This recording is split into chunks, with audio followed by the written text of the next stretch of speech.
السلام عليكم، ان شاء الله كامل تكونوا بخير وعلى خير. مرحبا بكم معايا في قناتي قناه مطبخ سميرة جي اس. ان شاء الله يا ربي يلقاكم الفيديو كامل تكونوا بخير وهنا.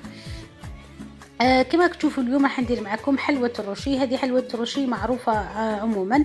انا برك حبيت نقدمها لكم بالمقادير يعني اللي انا نستعملهم في الصابلي وناجحين 100%، وراح تجيكم هشيشة وبنينة، وراح ان شاء الله باذن الله راح تعتمدوها في حلوياتكم.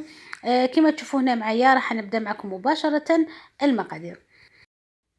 راح نبدا معكم المقادير. هنا بالنسبه للبيض كما تشوفون عندي 6 حبات تاع البيض، راح نحتاج 2 حبات بيض يكونوا كاملين وربعه يكونوا صفار فقط.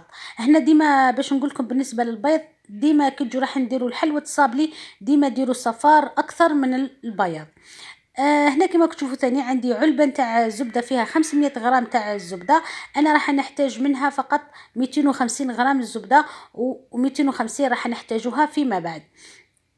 وهنا ثاني راح نزيد كاس تاع السكر كما تشوفوا يكون رطب، من الاحسن يكون رطب باش العجينه راح تجيكم هشيشه وسهله في العمل. وراح نضيف لها كاس الا ربع نتاع الزيت. هنا بالنسبه للزيت كاين بعض البنات يعني يقولوا لي الزيت راح يبقى فيه البنه في الحلوى. انا راح ناكد لكم بلي ماهيش راح تبقى بنه الزيت نهائيا مع المكون هذا اللي انا ديما نديره في الحلوى الصابلي، يعطيني بنه ويعطيني ذوق ما شاء الله في الحلوى نتاعنا اللي هو الجلجلان محمص. انا هنا درت كاس تاع جلجلان كامل محمص، يكون يعني محمص ومطحون. نخلط كامل المكونات كما راكم تشوفوا مع بعض.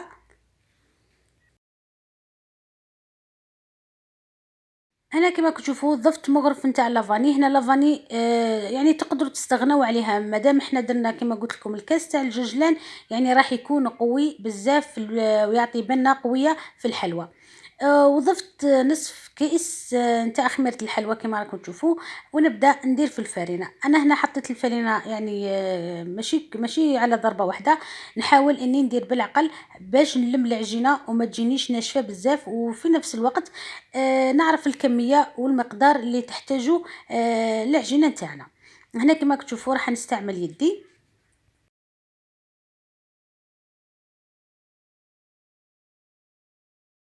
هنا من الأحسن نستعملوا اليد. كما نعرفوا اليد نقدروا نعرفوا بها قوام العجينة واش تحتاج فرينة واش ما، يعني القوام اللي نحتاجوه نحبسوا ما نزيدوش الفرينة.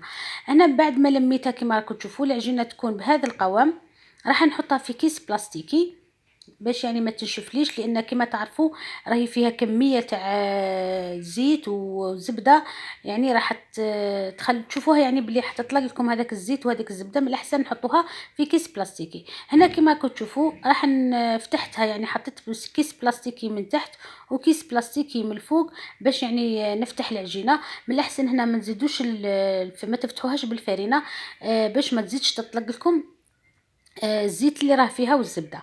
هنا انا اخترت هذا الطابع كما راكم تشوفوا. انتم لكم الاختيار في الشكل اللي انتم تحبوه. كما راكم تشوفوا هنا السمك ما يكونش خشين بزاف وما يكونش رقيق. نطبع كامل الحلوى كما راكم تشوفوا.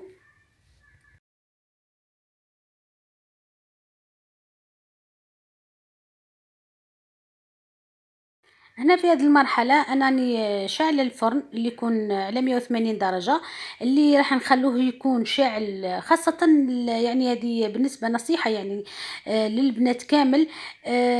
للفرن لازم يكون شاعل. كي نجو راح نطيبوا حلوة الصابلي ديما نشعلوه من تحت فقط، ما نشعلوش الحلوة الصابلي نهائيا من الفوق، يعني نخلوها فقط من تحت اللي طيب.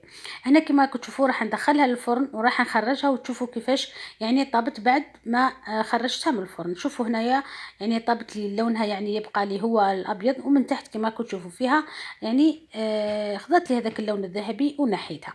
نخليها تبرد بجهه وراح نمر معكم لكريمه الزبده مع كما تشوفوا اللي راح نديروها في الصابلي. هنا كما تشوفوا الزبده اللي بقات لي تاع 250 غرام. هنا تقدروا تستغنوا على يعني تستغنوا على كريمة الزبدة. تقدروا تلصقوها يعني بكراميل طوفيا، ولا تلصقوها بمعجون مشمش ولا اي معجون نتوما تحبوه. يعني هنايا لكم الاختيار، ولكن اذا كنتوا حابينها يعني تكون لكم زعما هكا بهذا الذوق تاع الزبدة تقدروا ديروا هذه الكريمة. هنا كما تشوفوا 250 غرام تاع الزبدة كما قلت لكم، راح نضيف لها نضيف لها زوج كؤوس يعني نتاع السكر اللي يكون هو رطب، ومن الأحسن كما تشوفوا لازم نمروه على هذا المصفات باش يعني ما يديناش ما يصراوناش هذوك التكتلات ولا هذوك الحبيبات نتاع السكر. نحاول كامل ندخل هذاك السكر في هذيك الزبدة مليح. وهنا إذا كان عندك باتور تقدري تستعملي الباتور.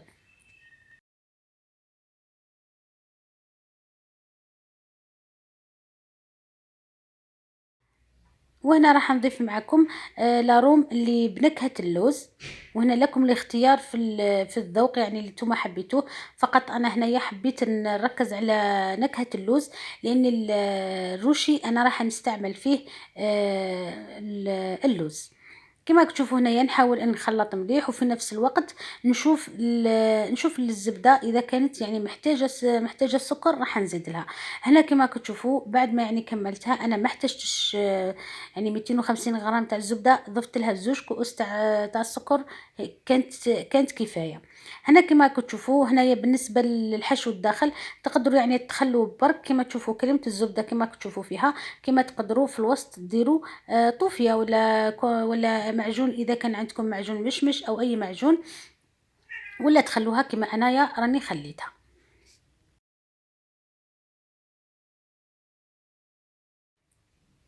هنا بهذه الطريقه نحاول نسوي كامل الجوانب بكريمه الزبده باش يعني الحبه تاع الحلوى تاعنا تجي مسويه كما راكم تشوفوا.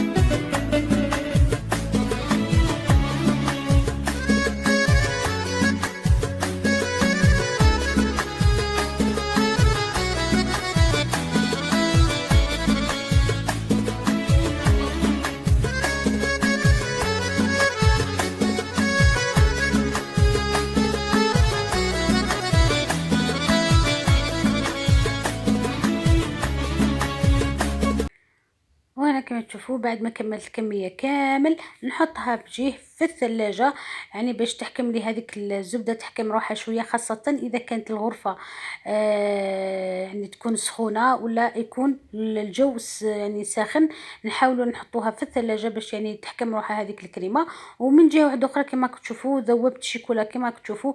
انا هنا بالنسبه للشيكولا ما راحش نضيف لها اي حتى اضافات، فقط نضيف لها حوالي 2 مغارف تاع الزيت وفقط، هذا واش راح نضيف لها.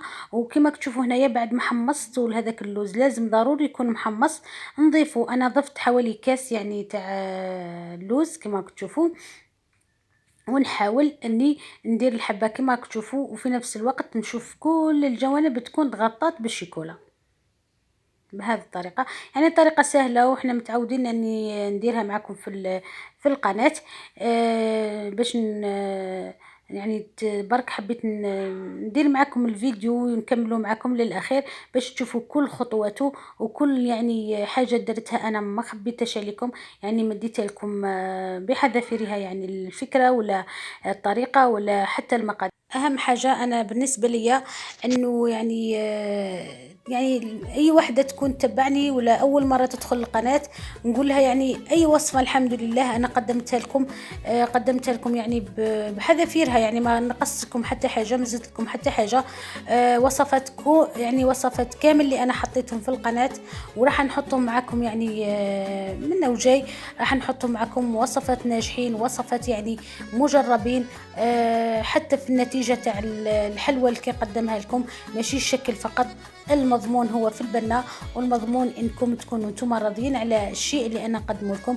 نقول لكم نحبكم بزاف، دمتم اوفياء، الى اللقاء، باي باي.